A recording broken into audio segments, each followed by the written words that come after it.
Hello, welcome to my channel. I made this video. If you're students in school or you're just interested about history, then this channel is for you. Every week, I'm going to make a new videos about history topic. Now, without further ado, title.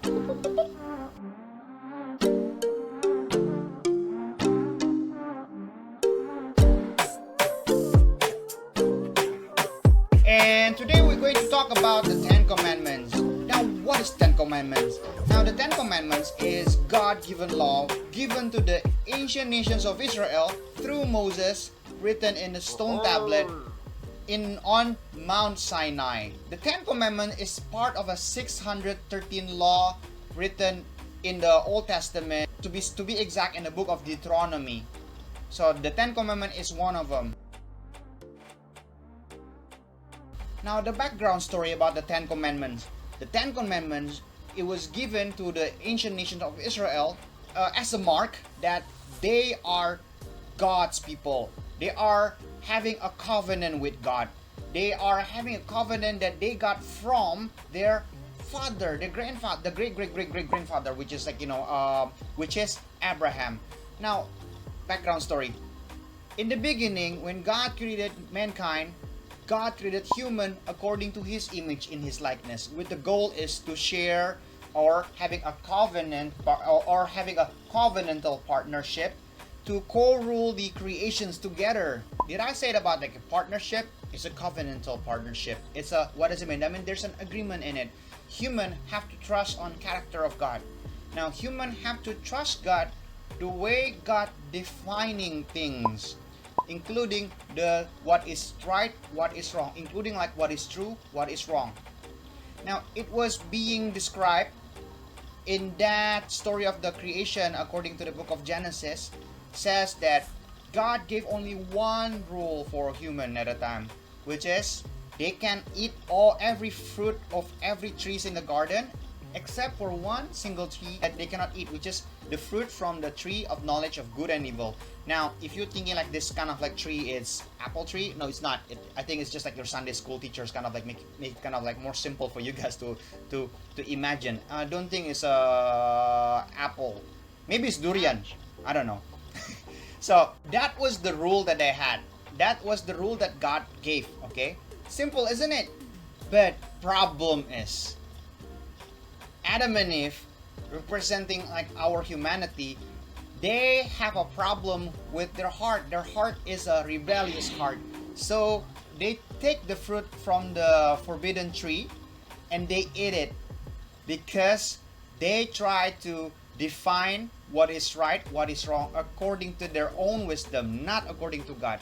So why is a big deal here, like eating the fruit? What's so big deal about this is the heart, okay? Human decided to rebel against God by disobeying the law. Yeah, the law is very simple, but here Adam and Eve, representing us human, rebel against God by eating the fruit. Now that's a very important. Now, of course, after that, things goes bad. There will be like violence and suffering, like the human descendants, Cain killing his own fellow brothers, and so on and so on.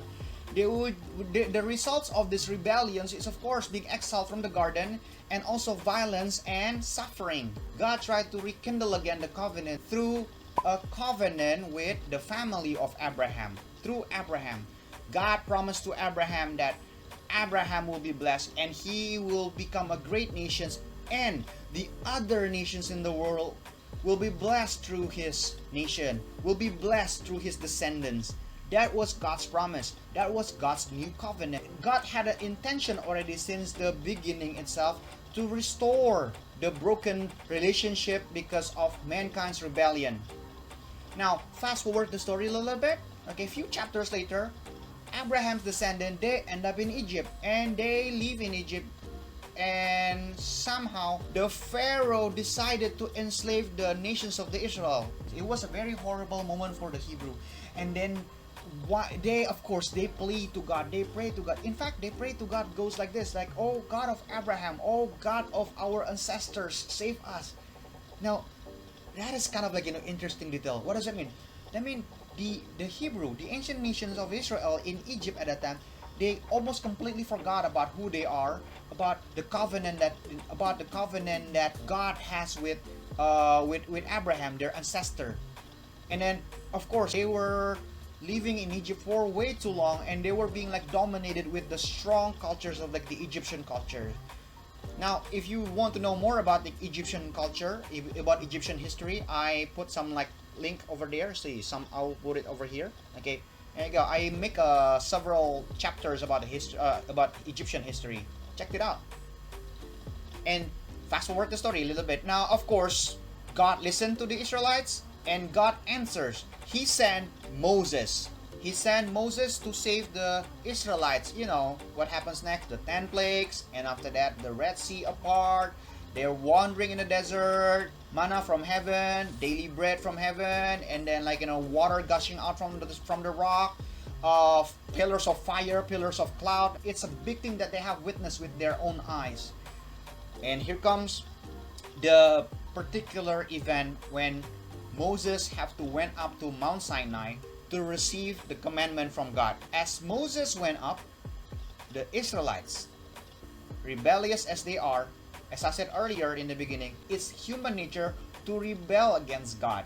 There's some kind of like the human nature itself. There's a tendency in our heart to decide to like somehow not to trust God, but then again to choose our own way, like what is right, what is wrong, according to our wisdom.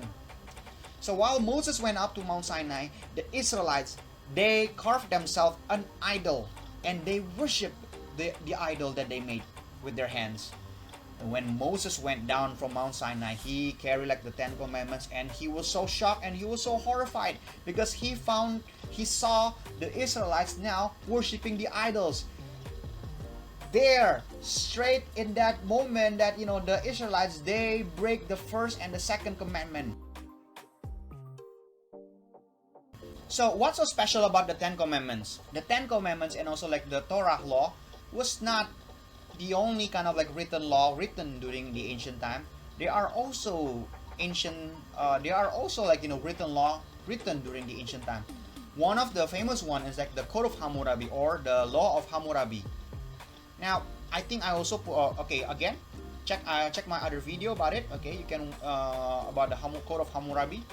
Now, the difference, let's just compare it between the Code of Hammurabi and the 10 Commandments. The Code of Hammurabi, the emphasis goes like this, right? This is the catchphrase: an eye for an eye, a tooth for a tooth. The harsher the punishment is, the more people to become discouraged to violate the law, isn't it? So people will obey the law, people will obey and follow the law that written in the Code of Hammurabi because they are afraid of the punishment. But meanwhile, for the 10 Commandments, the purpose of the punishment is not just to scaring them off not to violate the law, but the purpose is to like what? Is to remind the ancient nations of Israel who they are. They are God's chosen people. They are having a duty. They have a duty to honor God. They have a duty as God's chosen people. That is their identity. Now, because that is their identity, then therefore they follow the 10 Commandments. They follow the Torah law, which is as a sign that they are different. How they different? The way they treat their neighbors, the way they treat their fellow human beings, the way they treat the other neighboring nations, the way they relate to one another with another fellow humans. That is the point of the 10 Commandments.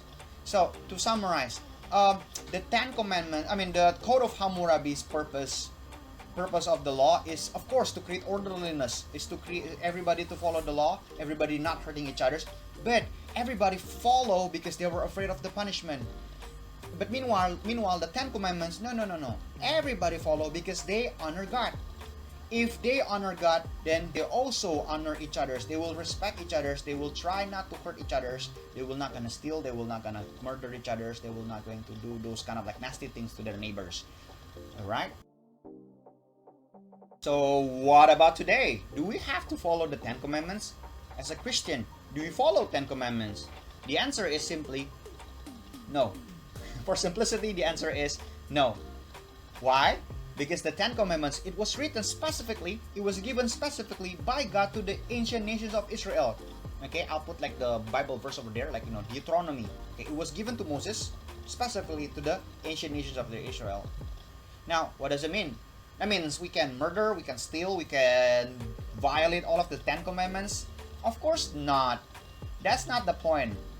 The point is, we are no longer live on the old law. We're no longer have to follow the old law because we follow the law of Christ. Now, God incarnate as a human being in the form of Jesus, He came not to cancel the law. He came not to abolish. He came not to erase the old law, but He came to fulfill the law. How did He fulfill the law? In His entire life, Jesus Christ, He obeyed every single law that written in the Ten Commandments and in the Torah law. Yes, the 613 law. And He failed none of them. He did not sin. He did not fall short. That's the word. He did not fall short to any all of the requirement that the law has. Now, because of that one, He was considered to be righteous. Now, is there anyone else like other than Jesus that can fulfill all of this law? The answer is no. Now, is it possible? Well, I personally believe that it's not possible for you to follow all of these 10 commandments and also to make things more challenging, the 613 laws. Now, think it this way. How many of you guys remember that you make a New Year resolution and then several couple of months later, then you break it? Yeah, for example, New Year, New Me. You have a New Year resolution. Then what will happen to you in the month of February? Or, how many of you guys that, if you're being honest to yourself, that you make your own promise that we're not gonna do that again, but you'll do it anyway? Or you say that you want to do something, but you did not do it. You never do it, and then you keep making an excuse. You keep making an excuse for yourself. See, you violate your own regulation. You violate your own rules. How much more that another example. I walked down the street this afternoon and saw the traffic. Of course, in the city we have a traffic light. Everybody stopped, right? Everybody stopped because of the traffic light. But some of this motorcycle, they did not care with the traffic light. They just it's red, dude. It's red. You're not supposed to. They just did it and then they don't care because they're selfish. Probably will be a different story if there's a policeman standing by the intersection. Then they probably will not gonna do that. So what does that mean? That means they obey, they follow the rules, they follow the law because they were afraid of the punishment. They are afraid of the consequences. They were afraid they got caught by the police and then the police will of course, will give them tickets. But then again, if the policeman is not there, then they don't care. So, yeah. So that is the problem with the human heart. And that is the problem with the human heart that Jesus tried to address. Jesus Christ summarized the Old Testament. Jesus Christ summarized the Torah law, the 10 Commandments, into 2. Okay? I think you heard this one before. Love your God with all your heart, with all your mind, with all your soul, and love your neighbors as you love yourself. He summarized it. Now, it's interesting. The first, God gave the law, only one law. Do not eat the fruit from the forbidden tree. And then after that, the 10 Commandments. Now, the 10 Commandments didn't work because the Israelites, they keep violating, they keep they keep sinning, they keep breaking the law, and God have to give extra. Oh yeah, by the way, that is the natures of why we have so many laws sometimes, because there are so there are so many violation. From 10, it become 613. Now from 613, now Jesus, He summarized it into only 2. Love your God with all your heart, with all your soul, with all your mind, and love your neighbors as you love yourself. Now, as I said, as my claim earlier, do we have to follow the 10 Commandments? You don't have to, because why? You just have to follow what Jesus summarized. If you love God, then you will love your neighbors. If you love your neighbors, you love God. You cannot say that you love God, but then again, you hate your brothers, you hate your neighbors. You cannot say that you love your God, but then again, you steal, you murder, you hurt each other's. Murder. Even like, you murder with your thought. What does that mean? You don't commit the act of murder, but then again, you imagining in your head when someone kind of like, when someone kind of like make you angry, then you imagine that person that, something like that. That is already considered to be as a murderous. And so, in conclusion, the Ten Commandments act as a mirror to our heart. Yeah? As we see the Ten Commandments, as we see the Torah law, then we realize how we fall short to God's standard. Okay? We don't follow the law because we try to earn God's favor upon us. Good news is Jesus Christ, God through Jesus Christ already fulfilled the law. Already kind of not canceled the law, but fulfilled the law through Him. So whoever believes in Him, whoever trusts His wisdom, not our wisdom, that He already kind of like redeemed us, then our relationship with God will be restored. Our relationship with our fellow neighbors will be restored. Our relationship with ourselves will be restored. And our relationship with the creation will be restored. And that is the essence. That is the essence of what we call God's good news, or the word gospel. Alright? Okay. So that's it. Now tell me like what you think. Don't forget to like this video or subscribe into this channel for another notifications, for the notifications, okay, for the new videos. Every week I'm going to make a new videos about the history topic. Thank you for watching. Bye bye. God bless you guys.